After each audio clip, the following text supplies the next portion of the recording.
안녕하세요, 앨런입니다. 제 채널에 오늘도 방문해 주셔서 감사합니다.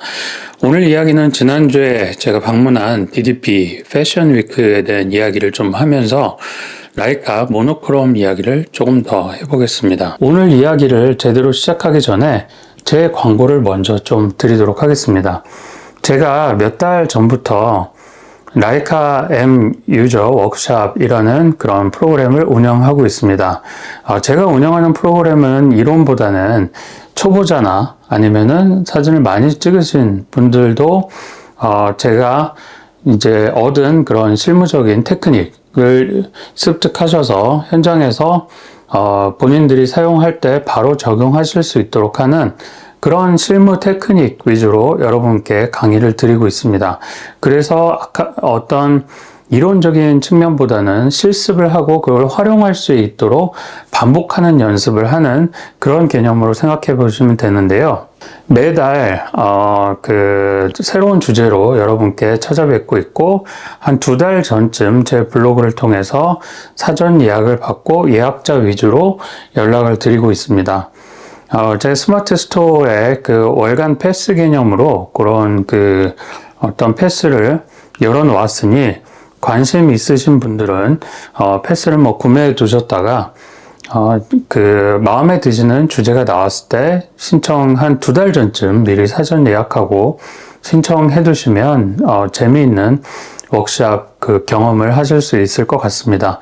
네, 그럼 워크샵을 통해서 또 다양한 분들과 만나 뵙길 희망하며 이렇게 제 개인 광고는 마무리하도록 하겠습니다. 라이카 모노크롬 M11 모노크롬이죠, 정확히는 를 구매한 뒤에 저는 모노크롬 사진의 매력에 더욱더 흠뻑 빠졌는데요.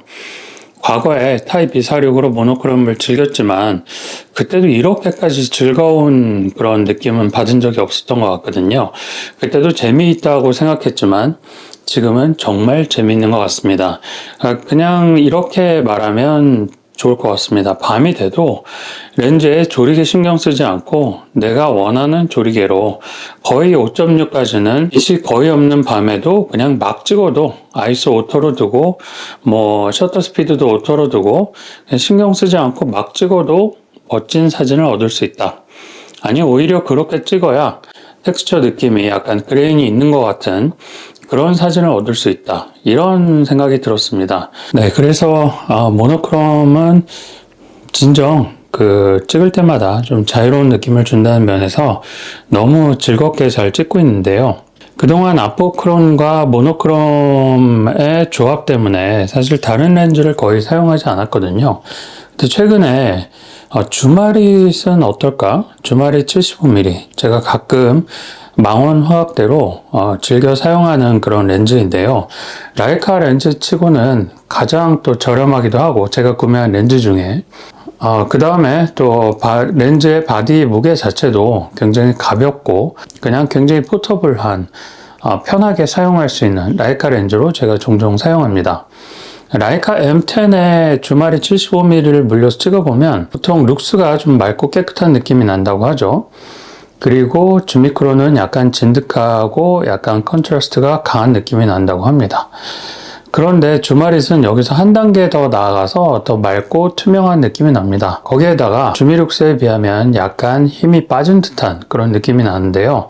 그렇기 때문에 얘를 기반으로 굉장히 소프트한 느낌의 사진을 그냥 얻을 수도 있고 후보정에서 약간의 펀치를 주면은 또 내가 원하는 느낌의 약간 진득한 사진도 뽑아낼 수 있습니다.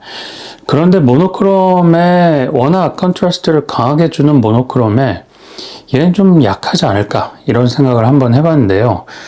웬걸 오히려 제가 즐겨 사용하는 레드나 어떤 옐로우의 광학 필터 없이도 굉장히 편하게 사용할 수 있었던 것 같습니다. 그래서 이 녀석을 가지고 DDP의 패션 위크를 가봤는데요. 사실 패션 위크는 이 모델분들 사진 찍는 것도 너무 재밌지만 거기에 참석한 다양한 포토그래퍼 분들 또는 이제 관람객 분들의 어떤 표정 그런 스트리트 포토그래피 하는 재미도 상당히 있습니다.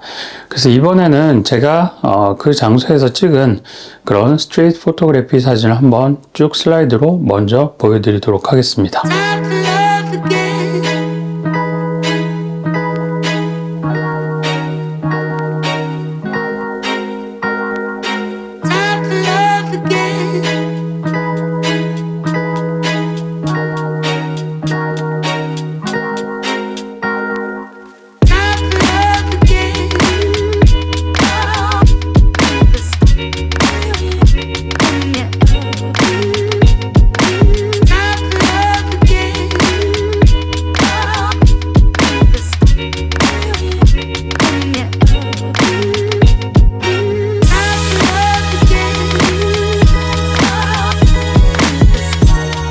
네, 여러분 어떻게 보셨나요? 저는 첫 번째 사진, 특히 지금 다시 보여드리는 이 사진이 너무 마음에 듭니다. 이분은 정말 그 공연을 쭉 보시면서 많은 분들이 핸드폰으로 그 공연 장면을 사진을 찍고 영상이나 사진을 찍고 계셨는데요. 그 공연을 봤을 때 눈동자나 눈빛이 이런 것들이 너무 반짝반짝 빛나고 정말 약간 뭐랄까요? 꿈과 희망이 느껴지는 그런 샷이랄까요? 그래서 이 사진이 너무 좋은데요. 얘 그냥 주말일수록 편하게 찍었습니다. 초점 스트레스도 없고 완전 껌껌한 밤인데 2점 최대 개방이 2.5부터 시작하는 녀석을 조금 조여서 아마 얘가 2.8이나 하나 더 조여서 아마 찍었을 겁니다. 하지만 라이카 모노크롬 M11 모노크롬과 함께라면 뭐 빛이 전혀 없고 그 다음 벽이나 아니면 스크린에 반사돼서 눈동자에 살짝 들어온 빛 또는 핸드폰에 들어온 그 빛만 가지고도 이런 사진을 찍을 수 있다는 게 상당히 놀랍습니다. 그리고 라이카 M11 모노크롬으로 여러분들 사진을 찍을 때는 기본적으로 -1 그러니까 한 스탑 정도 어둡게 찍으시는 걸 디폴트 값으로 저는 놓고 경우에 따라서는 -2 또는 진짜 어두울 때는 -3까지 저는 떨어뜨려서 찍어 봅니다. 그랬을 때 이 섀도우 부분의 디테일을 살릴 수 있는 부분을 보면은 굉장히 놀랍습니다.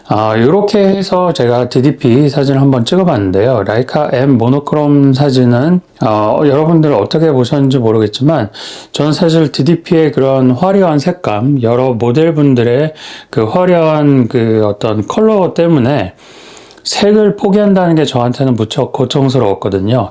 하지만 모노크롬으로 찍은 사진 전혀 후회되지 않았습니다. 물론 어둠이 내리기 전에는 사실 필름 카메라로 컬러 사진을 찍었습니다.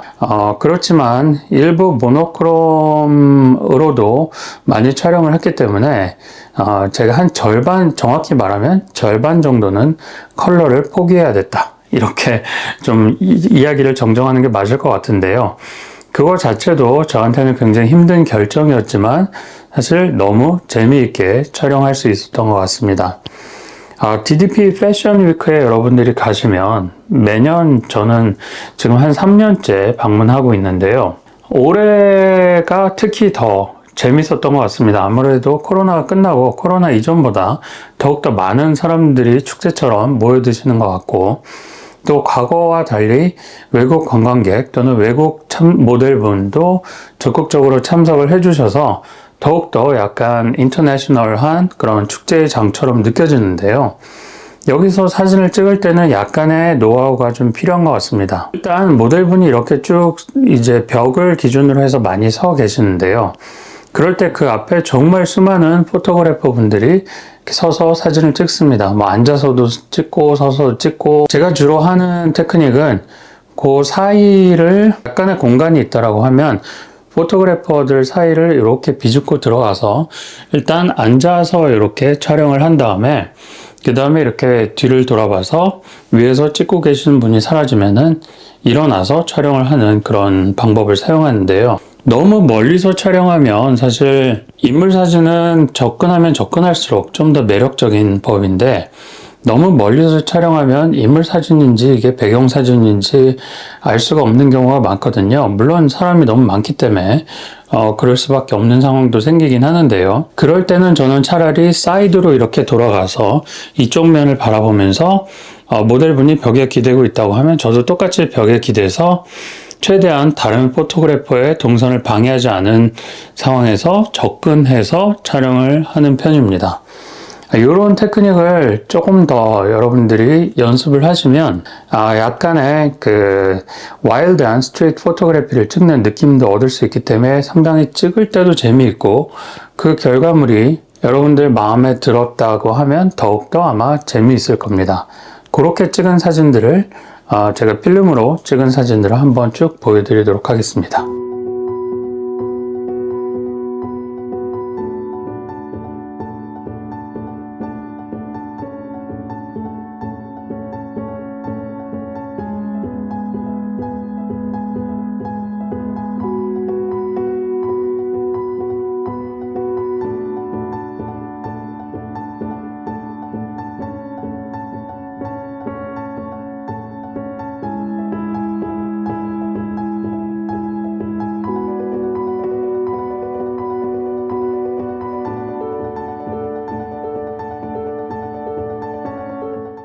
특히 여러분들이 필름으로 만약에 DDP에 사진을 찍는다고 하면 DDP는 건물 사이사이로 들어오는 빛이 주광일 때는 컨트라스트가 굉장히 강한 편입니다. 아마 섀도우 부분과 빛이 5스탑 이상 아마 노출 차이가 생기는 경우가 빈번히 있을 텐데요. 필름으로 사진을 찍으신다고 하면 항상 하이라이트 기준으로 초점을 맞추시고 사진을 찍으시면 됩니다. 그리고 역광 상황에서 사진을 찍는 걸 두려워 생각 안 하시면 좀 더 멋진 사진을 찍으실 수 있을 것 같습니다. 지금 이 사진 경우에는 제가 3호 룩스를 가지고 사진을 찍은 건데 역광 상황에서 적당히 인물은 방해되지 않고 렌즈에 조금 빛이 들어가서 플레어도 워낙 3호 룩스가 플레어나 이런 광학적인 억제력이 좋아서 잘 생기지는 않지만 일부 플레어 효과를 이렇게 하단에 좀 보이시죠? 그렇게 생기도록 찍은 사진입니다. 이 사진과 순광으로 찍은 사진을 보면 저는 절대적으로 역광으로 찍은 사진이 좀 더 마음에 든다고 생각합니다. 라이카의 렌즈들은 광학적인 억제력이 다 좋지만 아포크로운 렌즈는 광학적인 억제력이 진짜 거의 최고 수준에 달하는데요. 그렇기 때문에 필름에서 역광 상황을 찍더라도 디테일이 뭉개지지 않고 굉장히 선명하게 표현이 됩니다. 아쉽게도 이번에는 제가 너무 아포만 사용하는 것 같아서 3호 룩스를 오래간만에 찍어봤는데요. 저녁에도 좀 찍어보려고 했는데 필름을 너무 예쁘게 찍어서 저녁까지 가지 못하고 그냥 낮에 다 찍었던 것 같습니다. DDP의 서울 패션 위크 촬영 백그라운드 스토리에 대해서 이야기 드렸는데요. 여러분들도 이렇게 재밌게 한번 다음 내년 봄이죠. 내년 봄에는 재밌게 한번 찍어보시면 좋을 것 같습니다. 날이 추우면 밤에는 그렇게 사람이 없는 편이긴 한데요. 날이 조금 춥지 않은 이런 여름, 오히려 더웠죠. 여름 같은 경우에는 밤까지 굉장히 축제의 장처럼 멋진 무대가 펼쳐지니까요. 만약에 여러분들이 모노크롬을 갖고 계신다고 하면 밤에 정말 자유롭게 다이 모드로 놓으시고 편하게 사진을 툭툭 찍어 보시는 것도 좋을 것 같습니다. 네, 이렇게 해서 오늘 에피소드는 이야기를 마무리 드리도록 하고요. 다음 에피소드 좀 더 재밌는 이야기로 찾아뵙도록 하겠습니다. 감사합니다.